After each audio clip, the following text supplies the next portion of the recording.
1 year since Bobbi Jo O'Neal was sworn in as the new Charleston County Coroner.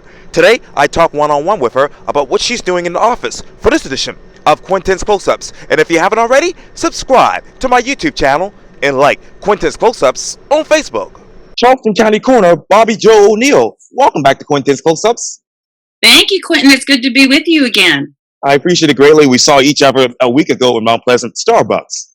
We did. We ran into each other. It was great to see you while neither of us were working, so it was a very good thing. Exactly right. Exactly right. As I mentioned, you are a coroner. Who is Bobbi Jo O'Neal now as coroner? Well, I think I'm the same person I was before, just have a little different role. The goal hasn't changed. I've been serving Charleston County in the coroner's office since 1998, and that's to take care of decedents and their families and speak for them. And I think we've continued that. And hopefully, starting in 2021, I actually grew into that and was able to make some changes that are positive for the community. I want to talk to you about that in just a second, but what exactly is your goal? Well, my goal is a couple of things. One is to continue to take care of decedents, investigate thoroughly and determine their cause and manner of death. But at the same time, prepare the community in Charleston County for the future. Our numbers are increasing, the population's increasing. There's a lot of new challenges on the forefront of forensic science. And glad to talk about some of those. We have a shortage of forensic pathologists. And how do we mitigate that? Because what we don't want is families to be delayed in being able to take care of their loved one. So part of that is continuing to take care of decedents as cause and manner of death and training individuals underneath me to do that, but also being visionary enough forward on how do we get ahead of sort of the looming forensic science problems that are coming. And so that's part of the goals, is making sure communities, Charleston County in particular, is strong. How did you make Charleston County strong with your forward thinking? I've been involved in the profession for a long time, and as some know, I sit on national boards, and I'm the current president of the International Association of Coroners and Medical Examiners.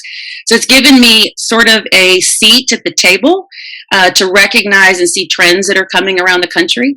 And so when you see those, then you bring them back home, and you figure out, okay, we see this problem coming. What do we need to do that we don't get caught up in it and we're ahead of the game? Getting the funding to build our own autopsy suite, getting the funding to build our own evidence room. Those kind of things are very forward thinking. I think we're the only coroner's office in the state of South Carolina that has its own operating autopsy facility. And that has helped us as we've been dealing with this forensic pathologist shortage. So, when you're at the table, that helps a lot. You have information to bring back to your community. Absolutely. What are those trends that you've implemented inside the Charleston County Coroner's Office? Well, probably the big thing, we knew that the shortage of forensic pathologists was coming. So we got funding a couple of years ago to build the autopsy room, which we've discussed before. We've got a couple of forensic pathologists who work with us in our facility. We use 2 different facilities for autopsies. Sometimes they're done in the Charleston County Coroner's Office, sometimes at the medical university, just case dependent. But that shortage is impacting across the country, and we're seeing larger and larger delays. So right now, if we need an autopsy done at the medical university, sometimes we're waiting up to a week to get that autopsy done. Well, that's not good for families. That's not good for the criminal justice system. That's not good for our funeral service providers. It's just not good for our community. So one of the things we need to figure out is how do we draw more forensic pathologists to the area, and there's just a shortage, or how do we mitigate the problem?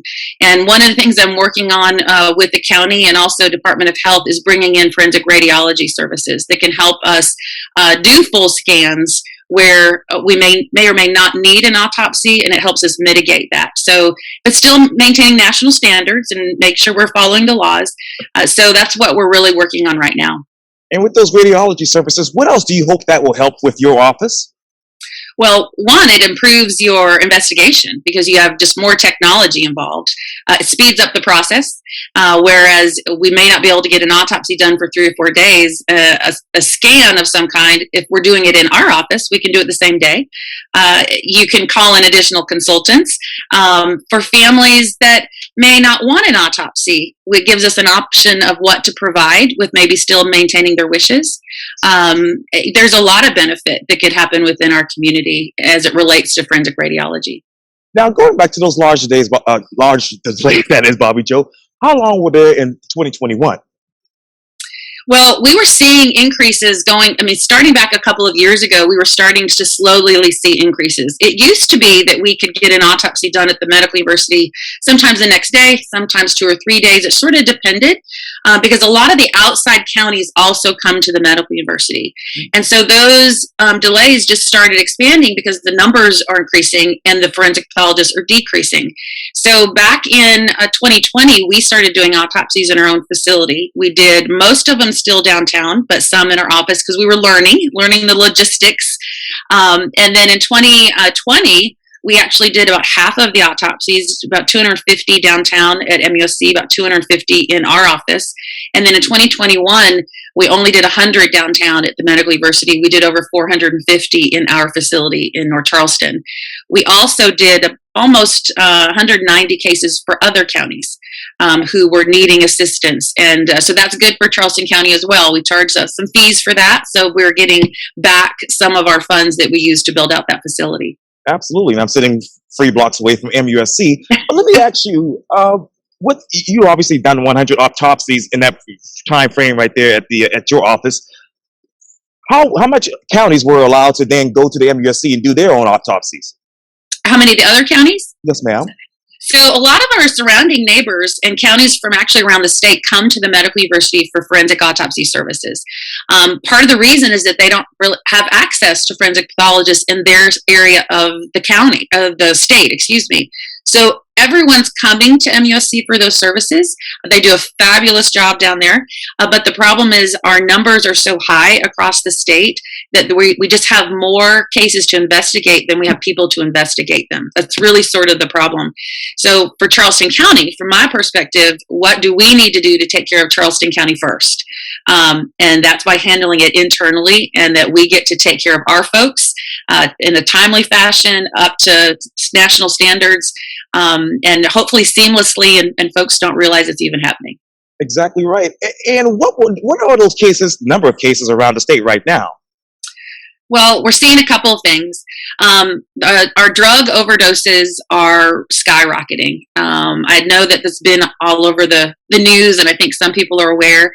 Back in 2000, I think it was 2019, excuse me, we had 115 unintentional drug overdoses in Charleston County.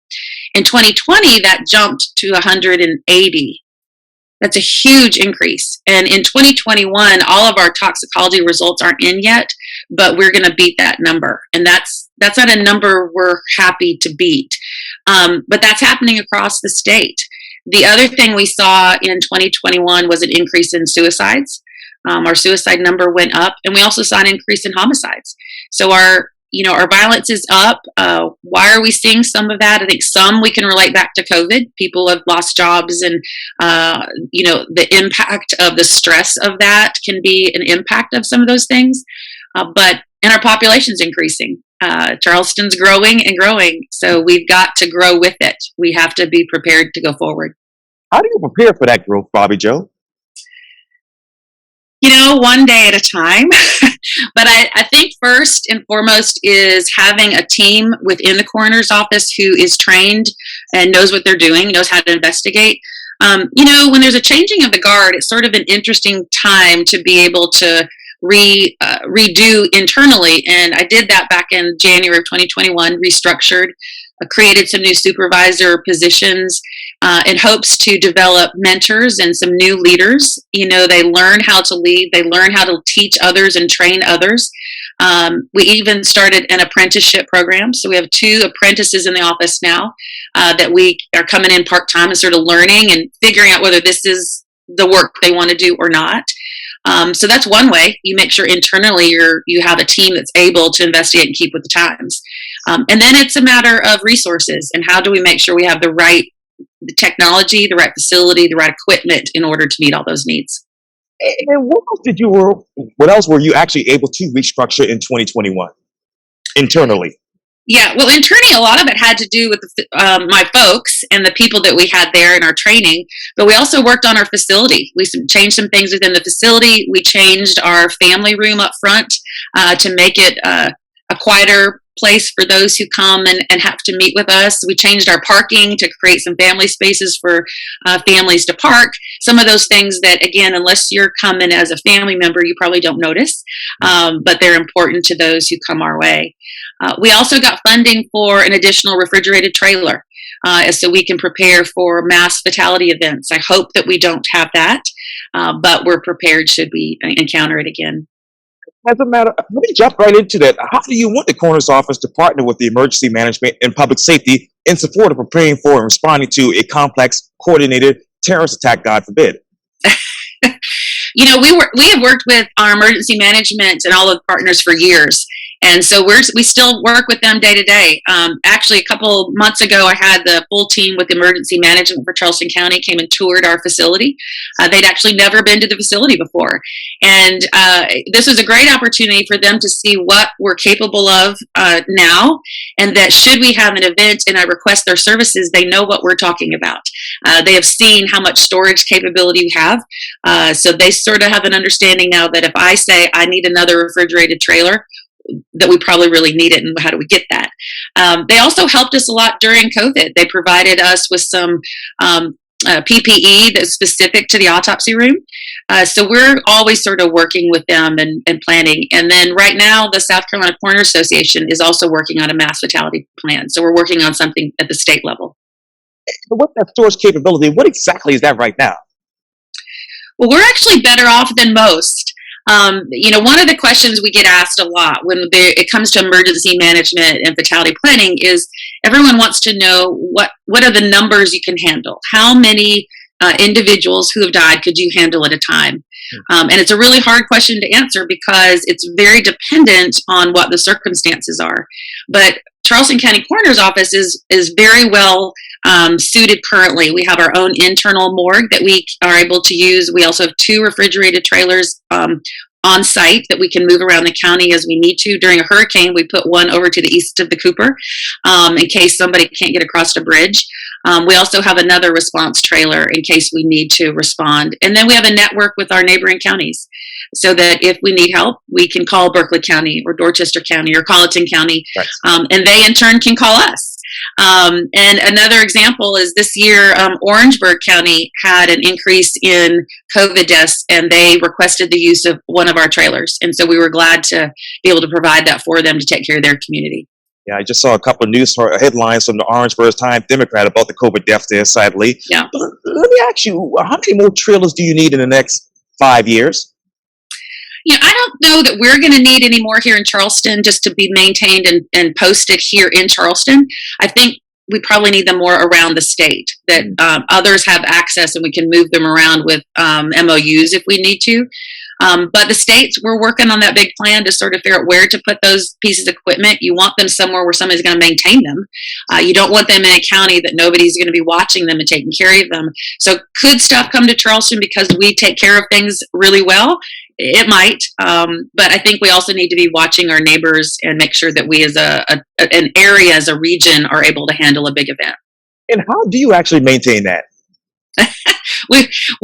Sometimes some of the trailers actually have come through us through grant funding through the Department of Health and their emergency management, and we work that out with the county. The county takes on and helps us come by and check on it and make sure everything's functioning, make sure the tires are good. The fact that they're on our property as opposed to in a storage facility, we get to see them every day. One of the trailers is currently hooked up to our generator all the time. So during COVID, we actually used it. So part of it is that the resources are actually being used. We don't want to purchase stuff that's just sitting around and then it's wearing out. We're using it and practicing with it and moving it around, and that's how you're going to maintain it. And this might be a redundant question, Ms. Coroner, but have you developed a plan, conducted training and exercises and purchase equipment necessary to support this type of incident, God forbid a terrorist attack or some sort of mass casualty? Yeah. Well, some of it we already have because we keep it day to day. Some of these things that we would use in any sort of event, we have in house already. Now we are working on a plan. So it's interesting you asked the question. So we have a couple folks in the office who've actually put together a list of supplies that should we have something where we, have large numbers, that we are prepared with sort of go kits, if you will, that we can use out in the field. And so some of those have already been purchased. Some, take some time to make all those lists, but we are actually actively in that. So those are good questions. Well, thank you very much. And speaking of obviously the community corner, what visionary projects and improvements within your office actually meet the community's needs right now? Oh, I think the big one, as we already talked about the opioid situation, we were just recently awarded a federal grant for a special opioid investigator. And so that investigator is working very closely with the ACT Force team. That's the opioid response team that's managed by Judge Brucey Hendricks. And there's a whole community team that comes together to try to figure out how we can impact and mitigate the number of deaths that we're seeing. So, for example, we've gotten very involved with Narcan training, training the community, training our office. Ms. Butler, who is the person in this position, is trying to give our community stats quickly. One of the things we need to know is there a new drug in the area that's impacting folks, and how can we test that immediately as opposed to later? So one of the other pieces of equipment we're working to get, hopefully we'll get that word here soon, is rapid toxicology testing machines. Okay. Currently, we send off samples. We may not get a result back for 6 or 8 weeks. This would allow us to do it at the bedside immediately and be able to say to our community who's trying to impact these deaths, to say, okay, we've got a new substance that we've not seen before. How do we spread that word? And then that person's also inputting all the information into OD Map, which is a tracking system where we keep track of where those drug fatalities are happening and are we seeing spikes in certain communities. And then for us to be able to have a person to make referrals for families and roommates that we recognize are at risk, and how can we refer them to the right individuals to try to get them some assistance so that they also don't become one of our statistics. Now, where are drug fatalities the biggest in Charleston County? We see them all over. I would say we do see high numbers in the North Charleston area. And I get the question about their ages, and we are seeing really across the board. We're seeing as young as teenagers, and we're seeing as up into our senior citizens. We're seeing that age range everywhere. I would say, our 2030 group, unfortunately, we're seeing big numbers. The problem is that I think they're taking things they don't recognize is mixed with something else. And that can be very, very fatal, that they think they're taking a certain substance because it looks like it. The pill looks like a Xanax pill, for example, but it's not Xanax, it's in the pill. It's fentanyl. And they don't know that that's what they're taking. And so this is a real risky time. Fentanyl is being mixed with a lot of different substances. And so it's dangerous for those who are using for whatever reason. So to get the word out is important. Absolutely. And okay, what is that new drug that you're hearing about that you want to prepare your office for right now? Yeah. Well, we're starting to see actually more meth come back. I mean, we sort of see sometimes trends, where there was a while it was all cocaine. We sort of had some meth. We moved into fentanyl. We've then moved into synthetic marijuana and mixed with fentanyl. Meth is sort of coming back. We're seeing just other pills that are labeled as one thing, but that's not what they are. They're manufacturing new kinds of fentanyl. So they're really ahead of us, if you know what I mean. And we're playing catch up to try to figure out what those drugs are. I know up in Asheville, if you followed that, up at the Grove Park Inn, they had, I believe, 6 overdoses this past weekend. Even here in Charleston, we had an incident where we had 3 in one location. Only one of those died. The other 2 were able to be revived by Narcan. And so it's here. It's here. It's here. I've always wanted to know this, but with that Narcan, when the people are actually revived, what's life like for them right after that? Well, they don't get to interact with me, so that's good. Narcan is a marvelous drug that reverses sort of the impact of that drug that they've taken, that opioid. I think when they go into a hospital setting, that's where a team comes around them to try to provide resources and support to get them the help they need, to make sure their family has access to Narcan in case this should happen again, or their roommates or whoever that may be. But the key is trying to get them into resources. We don't want them to become a statistic in the coroner's office. And so what can we as the coroner's office do? The best thing we can do is provide information and referrals and try to get folks the help they need. Let me take you to statistics. How many deaths were actually by suicide last year, that is? Well, in 2020, we had 65. In 2021, we had 75.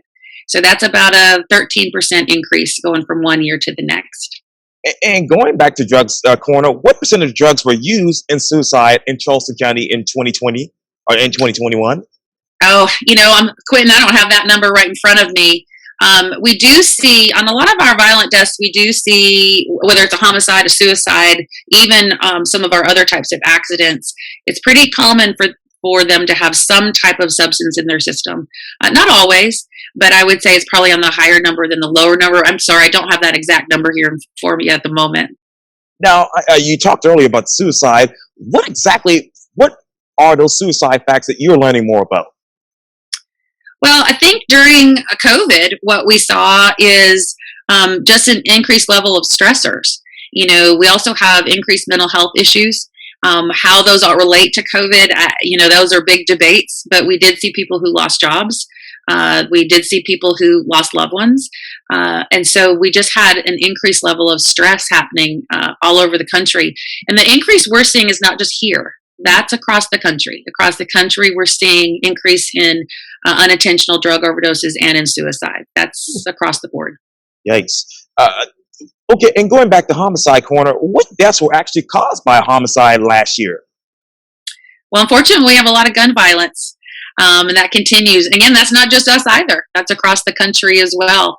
I can't give you a percentage on the numbers, but most of what we see homicide related is gun violence within our cities. Jesus. And speaking of COVID, what were the number of pandemic coroner care responses? How many did we respond to? You mean yes, ma'am. COVID? So a couple of things about COVID. So, because I get that question a lot. And one thing you have to remember is that what gets reported to the coroner's office are any deaths that occur outside of a hospital or anyone who's been in the hospital less than 24 hours or it's not from natural causes. So most of the individuals who died from COVID are actually in a hospital. And the COVID deaths are natural deaths for the most part. So those aren't ever reported to the coroner's office. So the question becomes, how many of those did we investigate where they died at home? In 2020, I believe we had about 45.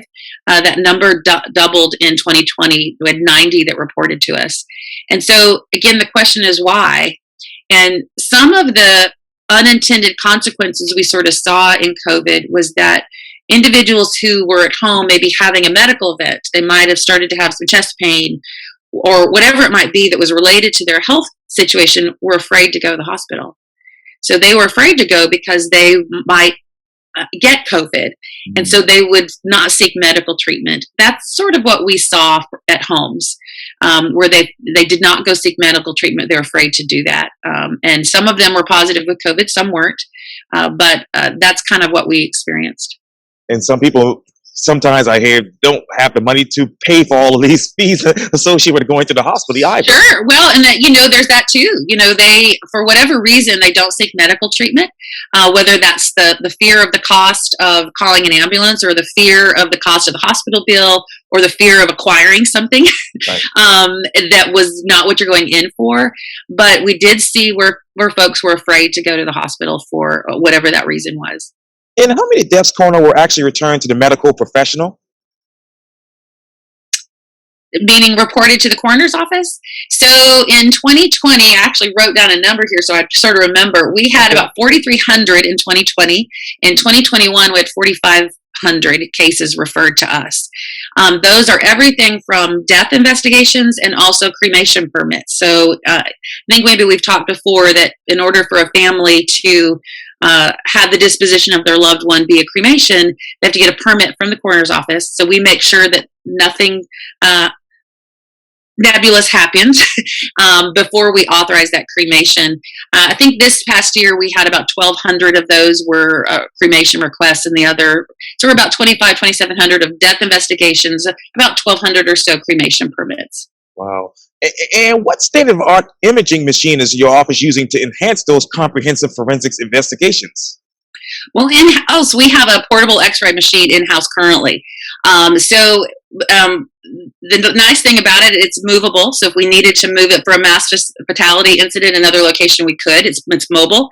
But it will take individual x-ray sections of the body. So we take an x-ray of the leg, an x-ray of the torso, x-ray of the arm. So that's in-house currently. What we're working on is what's called a Lodox machine, which is a full body scanner that you won't have to do in pieces like that. We just do one big scan and you have a full picture of the body. Yeah, I just learned about that in my research. That's really, really fascinating. Yeah. Yes, ma'am. And what is the quality of forensic services in Charleston County today? Oh, I think the quality is actually very high. We have board certified forensic pathologists, not only in our office, but at the medical university. That's a national standard and requirement. So those are experts in their fields. All of our team members who meet qualifications at this point are board certified. So they have been trained on forensic sciences. We have an autopsy tech and supervisor who all have been, involved in autopsies and forensic science for years. We have the technology. We have forensic toxicologists who are doctors who interpret medications and drugs. We have a forensic anthropologist who's the bone doctor, Dr. Abel. We have a forensic odontologist, which is a dentist who, if we have bite marks or we need to identify by teeth. So, in Charleston County, we are real blessed. We have all the resources we need. But as we mitigate some of these problems, there's new technology coming down, just like DNA was new at one time. So now DNA is sort of old hat, if you will, but it keeps changing and ever evolving, and we have to keep up with that. And what is that new technology that you actually focused on right now?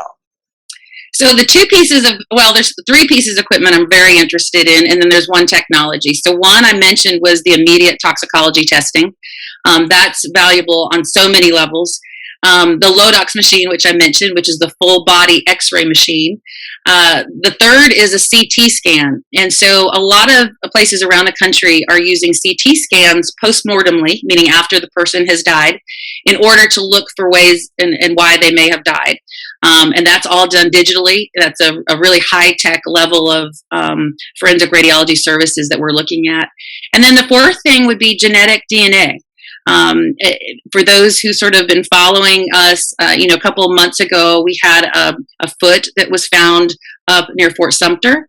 And then a number of weeks later, there was a second one. And so the question is, how do we figure out who that is? There's no fingerprints. You don't know you don't have missing persons reports. And so that was the first time that the coroner's office had tried genetic DNA.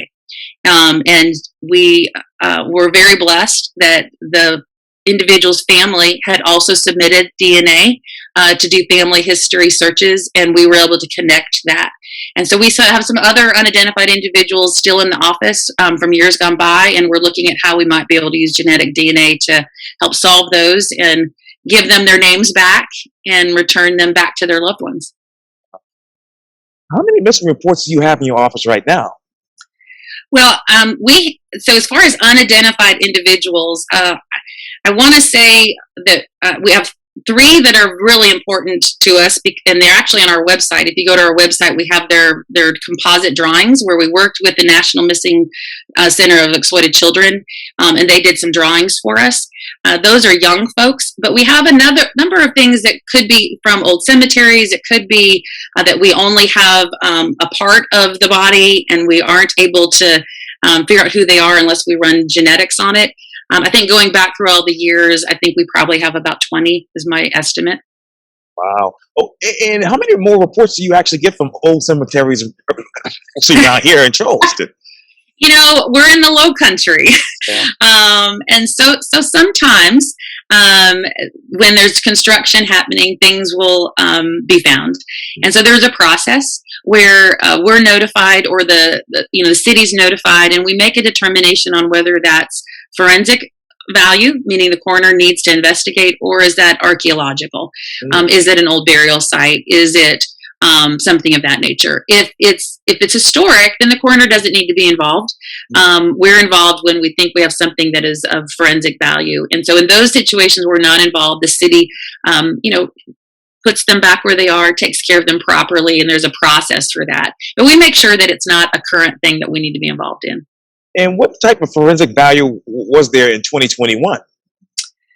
As far as cases, well, we had all sorts of cases that had forensic value. As far as bones being found, again, the foot would be a great example.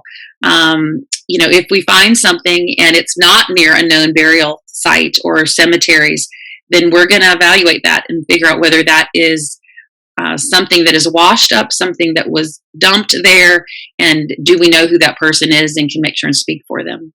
Now, going back to COVID Coroner, how have you provided COVID-19 postpartum exposure risk awareness, postpartum infection control, and the body search guidance to staff and death investigators, funeral homes, first responders, and of course, healthcare facilities? Yeah.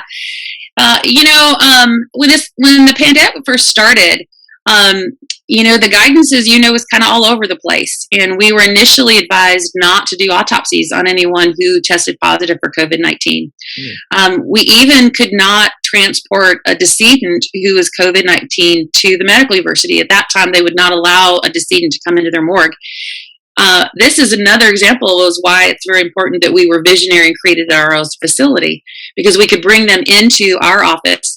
During the heat of that time, we actually used that refrigerated trailer that was attached to the generator and kept decedents who were COVID positive outside of our facility in order to protect our team and our staff.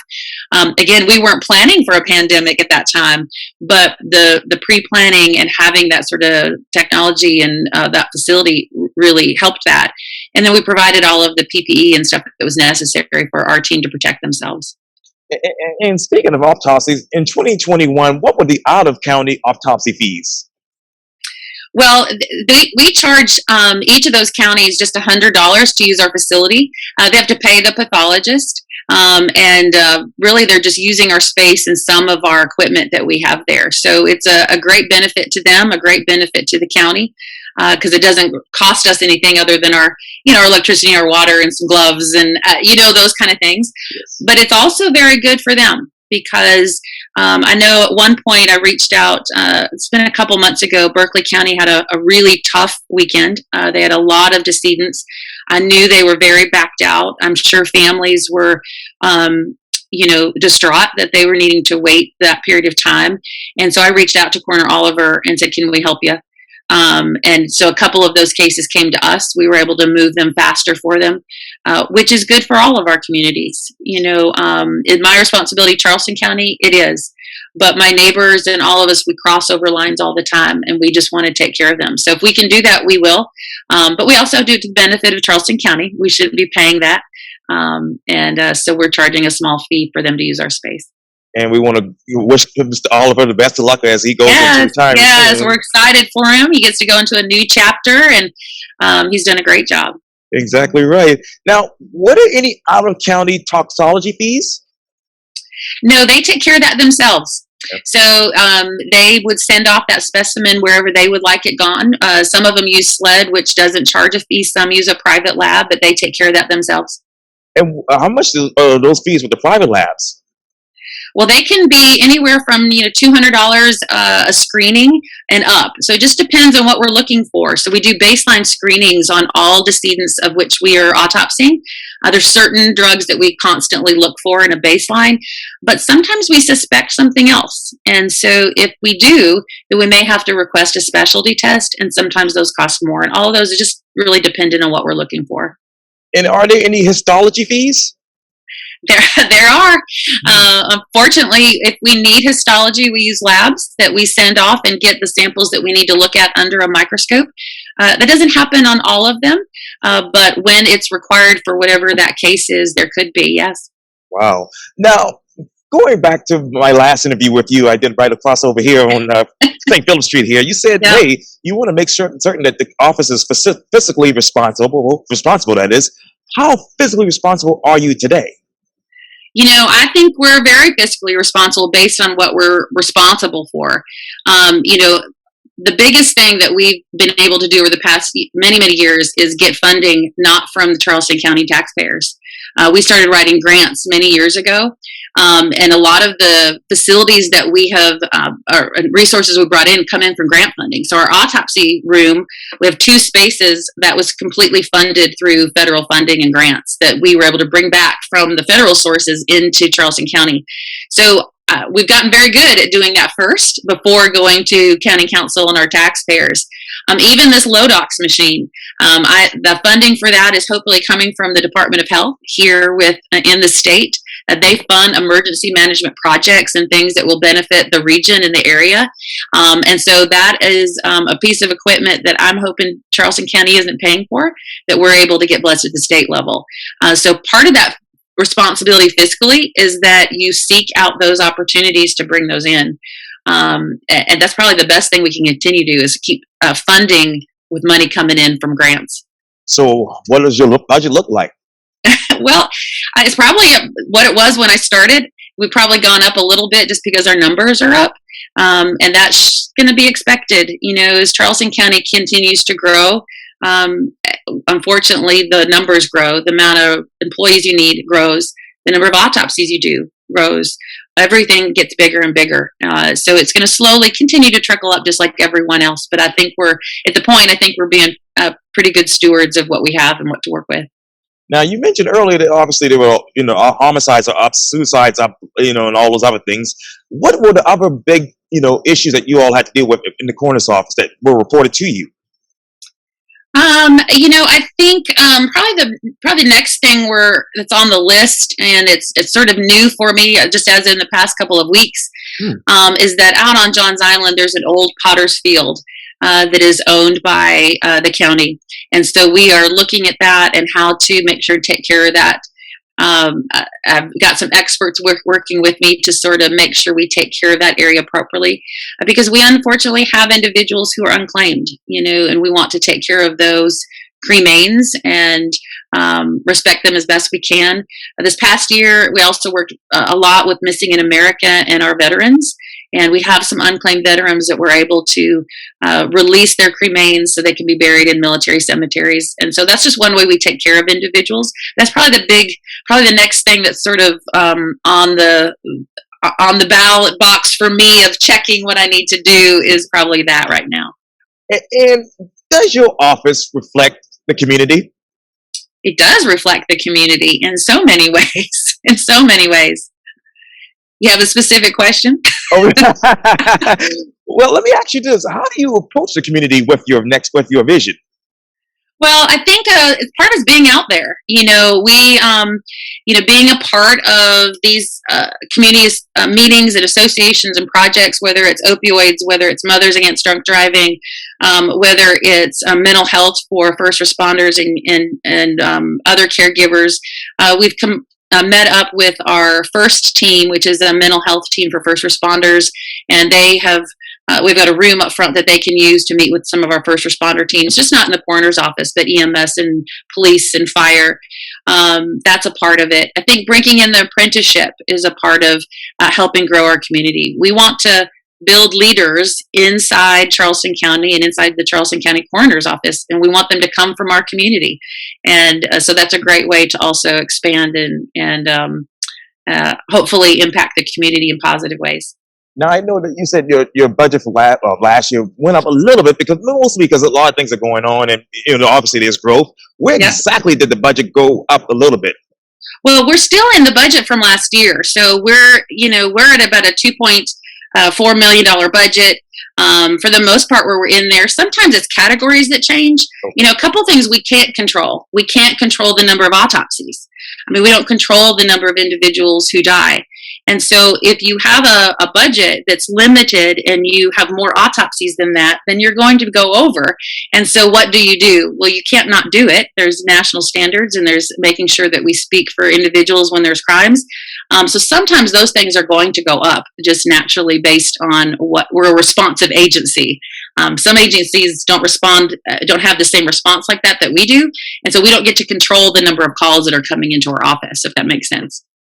Charleston County Coroner Bobbi Jo O'Neal, thank you so much for your time. And again, welcome back to Quintin's Close-Ups. Great. It's great to be here. Like I said, next time we need to meet in person. Yes, indeed. Absolutely.